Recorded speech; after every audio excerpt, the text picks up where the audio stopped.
Les pouvoirs sont devenus pervertis. Une médecine qui refuse de soigner et qui laisse mourir les gens. Une éthique qui dit « Ah non, c'est parfaitement éthique ».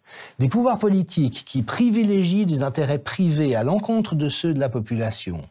Une éducation qui maltraite les enfants en pure perte. Je rappelle qu'en Suède, ils n'ont jamais fermé les écoles, ils n'ont jamais masqué. Dans la première vague épidémique, 1,8 million d'élèves ou enfants qui fréquentent les crèches entre 1 et 15 ans, pas un seul mort.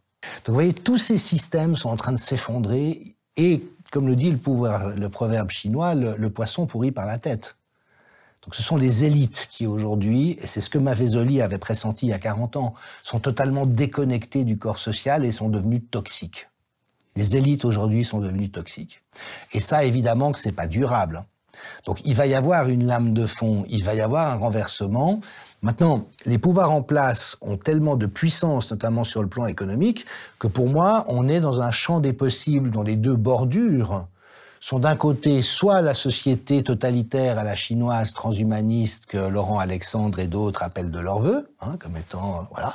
Et c'est un risque, c'est qu'on bascule dans ce monde-là, on soit tous traqués, tracés en permanence et on a un crédit social en fonction qu'on se soumet ou non aux injonctions. Le pass sanitaire, c'est ça. Puis l'autre bordure, c'est qu'il y a un effondrement et Michel Maffezoli, lui, pense que c'est un baroud d'honneur d'élites dégénérées, mais qui savent qu'ils ont déjà perdu l'affaire. Je veux dire, ils s'enfoncent avec une telle frénésie et une telle rage dans leurs mensonges que ça ne peut que s'effondrer tôt ou tard.